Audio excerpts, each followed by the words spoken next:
Alright mga kabros, quick vlog lang para sa isang beast. Tinatawag din siyang scalpel So tirayan na natin the KTM Duke 790. Alright.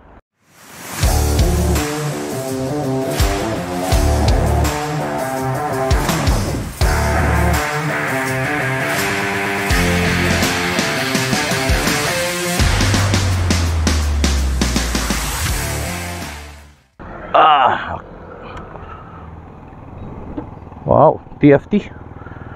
Ganda rin Shit. Hayop sa tunog. Good afternoon, neighbors.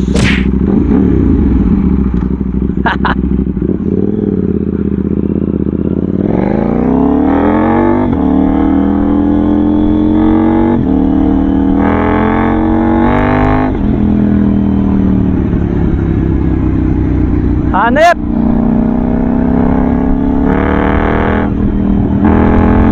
Wow. Wala stick na motor to. Salbahe. Salbaheng motor na nakakatuwa.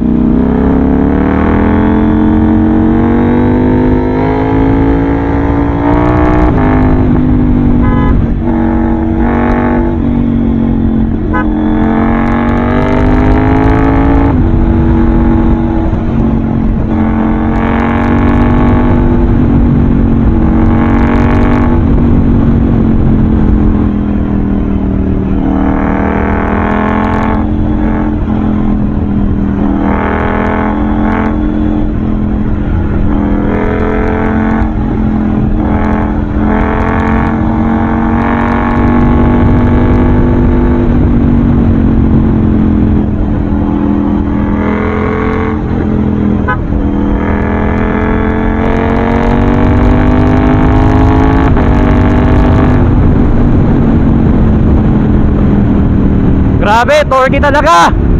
Woo! Iba hatak nito. Sobrang nakakagulat yung power ng engine na to. Talaga masasabi ko hindi siya for beginner. Ako sanay na ako sa mga malalakas na motor, pero ito 790cc lang to pero promise iba yung hatak niya kahit na 1000cc na inline 4. Tama sila kayang-kaya nitong tumapat sa yung usapang acceleration.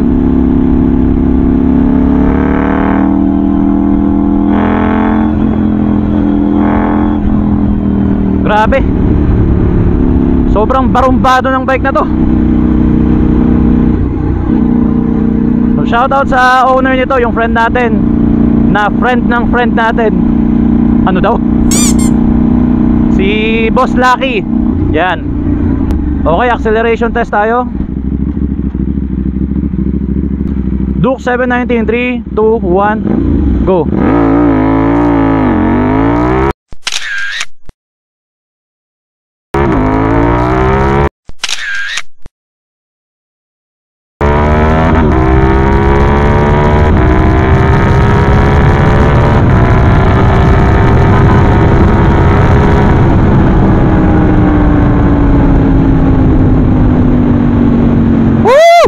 Nakakalula.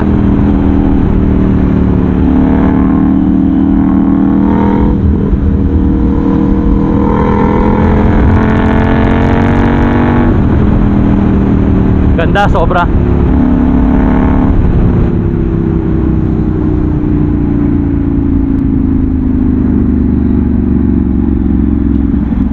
Grabe, wala ko ibang masabi kundi grabe.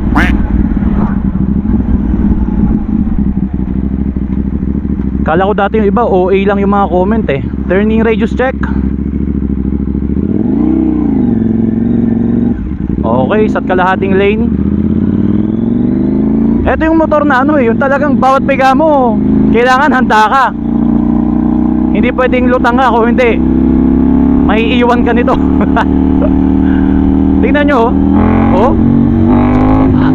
Wala stick talaga. By the way, meron tong 4 na riding modes. So hindi ko siya nilagay doon sa pinakamalakas kasi hindi naman natin motor to, tsaka hindi natin masyadong kabisado. Pero sigurado kung malakas na yung road mode nito, pag nilagay pa natin sa sport, naku po. Pero ito pa lang, satisfied na tayo mga bros. So tinatawag din itong scalpel, no? This is the 2020 model or 2021. Nag-stop production ang KTM Duke 790 dahil pinalitan siya ng KTM Duke 890. Pero ngayong 2023 nagbabalik ang 790. Siguro para mas competitive yung price dahil lower ng konti yung CC. Pero ewan ko, itong 790 na to, hindi ko siya masasabing malamya. Luko-luko lang magsasabing malamya ang motor na to. Ang sarap drivean eh. Ewan ko lang kung naririnig nyo ako pero ang lakas yung tambucho, grabe. Para ako naglagay ng sinturo ni Judas sa likod eh. So meron tong quick shift and auto blip. So clutchless shifting tayo. So downshift, pakawalan mo lang yung throttle. Downshift, then upshift kahit na naka-throttle ka. Nice one.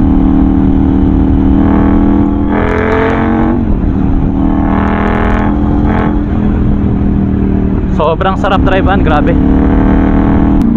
Tinawag tong scalpel pala mga bros because of its precise, sharp and aggressive handling.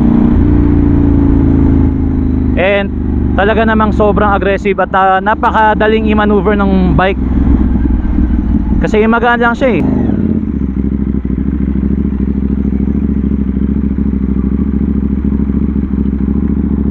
So mayroon ba tong side stand engine kill switch? So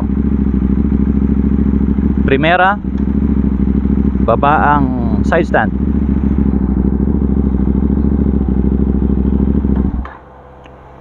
So meron siyang side stand engine kill switch. Alright. And there you have it mga bros, ang Duke 790 by KTM. So mabilis ang ikot. Aggressive din talaga itsura nito, no? Alright mga bros, ang bike na to is merong 799cc engine capacity, liquid cooled, 8 valves, 4 stroke, parallel twin na merong 285 degree crank design. Kaya nagbibigay siya ng mala V-twin na tunog eh. Parang may pagka MT-07 pero parang mas brutal to. Ewan ko pero yun ang na-feel ko talaga. And syempre normal yun dahil bigger displacement ito eh. Tapos double overhead cam din siya and 4-stroke na mated sa 6-speed manual transmission. So itong motor na to ay mayroong 105 horsepowers. Talaga namang sumisipa at 9,000 RPM. And meron siyang 87 Newton meters of torque at 8,000 RPM. Nag-stop production ang KTM Duke 790 noong 2021 I think hanggang 2022 to replace the 790 with the 890. Pero this 2023 ibabalik nila or binalik na nila ang 790. And then dito sa harap meron tayong WP inverted fork na non-adjustable pero mukha namang mataba. Tapos may pagka-stiff lang ng konti yung suspension. Pero goods na goods naman siya sa cornering. And then meron tayong dual disc brake with dual channel ABS front and rear. Tapos nilagyan na rin dito ng meron siyang axle sliders as protection dito sa harap. And then meron tayong 2-pot calipers. And then for the rear we have single disc brake, single pot caliper, and meron tayong monoshock na preload adjustable. Sa tire size naman, ang stock sa harap is 120/70/17 and then sa rear is 180/55/17. Tubeless yan. Alright, sa instrument panel mga bros, ready to race. So yan, meron tayong TFT. Sakto lang yung laki niya, tapos clear naman. Dito meron tayong gear indicator, and then tachometer, speedometer, and then dito lalabas kung anong mode ka na. So nakaset tayo sa street ngayon. And then meron tayong fuel gauge, and then coolant temperature. Tapos merong clock, outside air temperature, and then trip meter, and then kung ilan pa yung range based doon sa iyong fuel na nasa tank.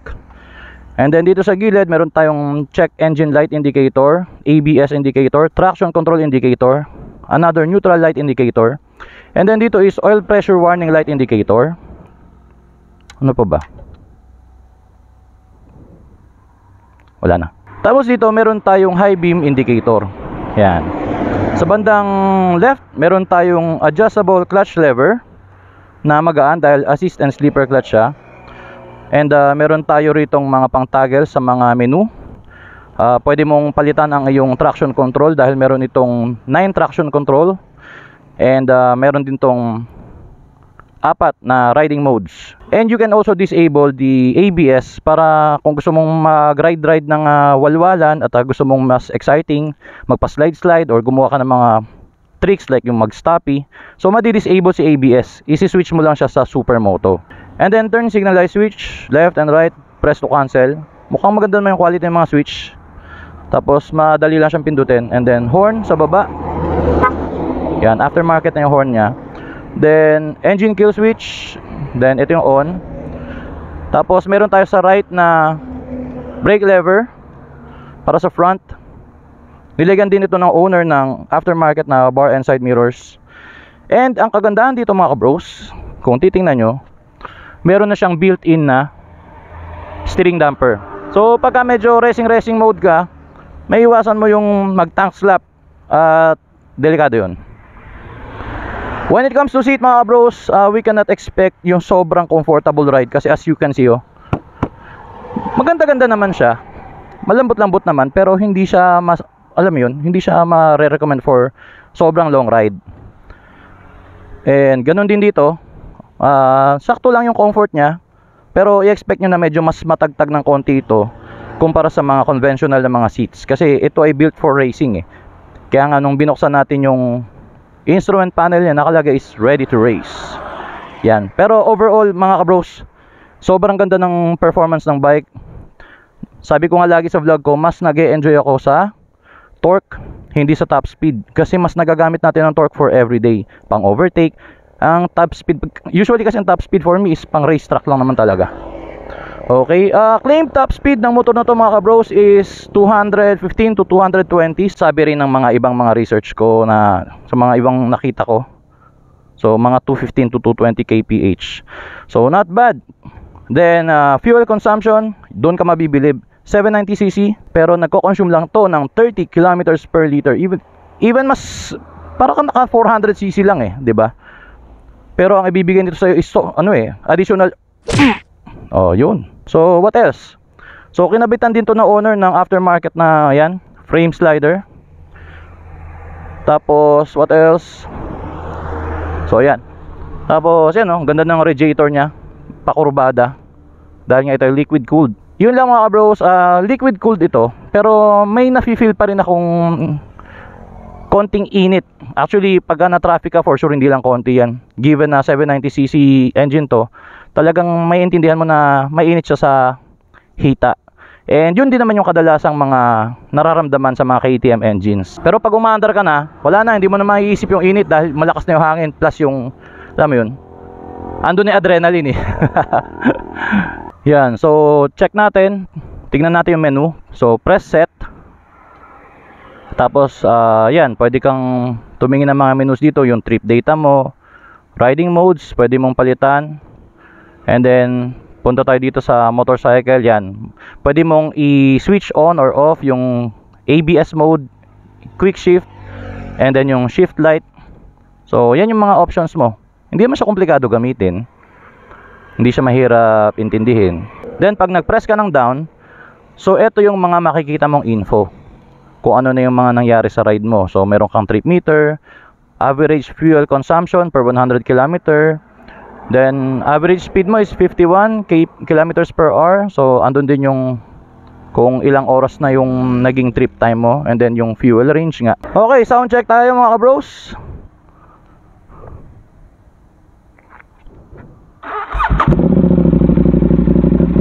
Woo! Grabe. Sound check.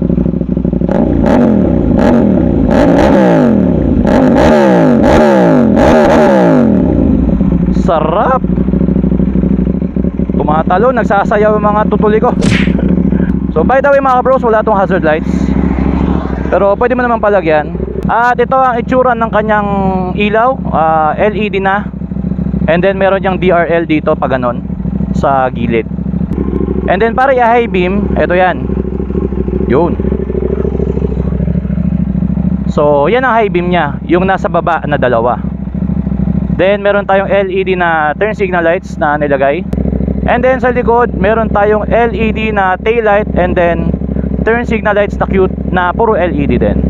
Alright mga bros, I'm 5'9" and a half. At ito ang itsura ko kapag ako'y nakasakay sa isang KTM Duke 790. Yan. So sakto, lapat naman yung paa, kaliwat kanan. And then yung position niya, syempre upright tayo dahil sport naked ito, na may konting pagka-aggressive. And pwede mo ma-adjust yung angle ng handlebar para magawa mo na medyo mas nakalin ka ng konti or medyo mas marerelax ka pa. So luluwagan mo lang yan, then adjust, then sigipan mo ulit. And of course, ang ating position sa ating leg, okay naman siya. Medyo may pagka-aggressive, tapos medyo nasa likuran. So mafe-feel mo may pagka-aggressive yung motor na to kahit nasabihin mong sport naked to, pero hindi siya nakakapagod i-ride kahit na malayo yung position niya ha, dito.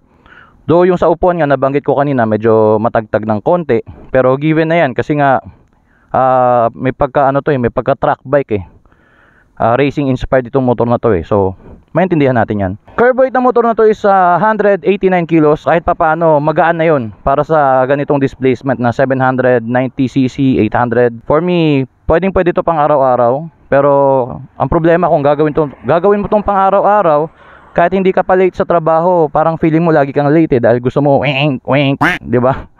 Ang hirap pigilan So napakaganda ng motor na to and sobrang exciting niyang i-drive. Alam mo yung every morning bago ka pumasok sa work, sobrang excited kang i-on yung switch and then marinig mo siya umandar. Lalo na yung 1290 nito na bigger brother nito, di ba? Yung kay Idol Torquey. So alright, the question is, para kanino ba ang bike na to? Well, for me, ang motor na to is para sa mga taong naghahanap ng panibagong experience, or sabihin lang natin may iba naman, ibang timpla. Kasi usually pag sabi natin big bike, dapat inline 4, di ba? Yun naman talaga yung mga typical Filipino Kailangan tunog kotse or kahit inline 3. Pero para maiba ka at gusto mong kahit papano hindi kayong parang just another face in the crowd, so pwede mong piliin itong 790. Pero dapat experienced ka na, kasi hindi ito para sa mga beginners. Sabi ko nga, ilang beses na rin akong nakapag-drive ng mga iba't ibang malalakas na motor, pero itong Duke 790 hindi ko pwedeng baliwalain, dahil pwede kong ikapahama kapag alam mo yun, yung nag-take for granted lang ako sa power nya.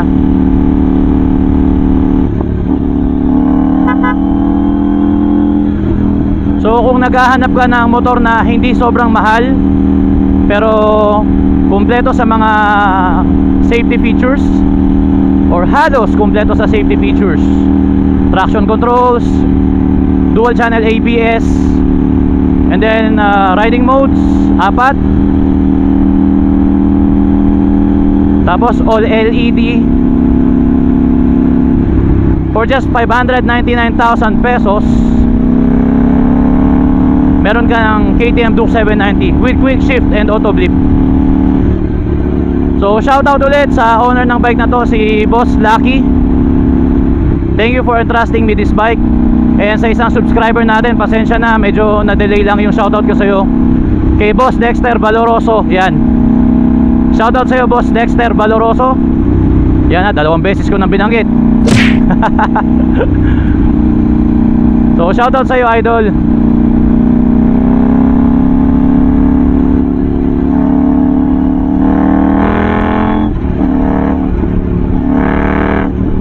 Fifth gear talagang galit na galit pa rin.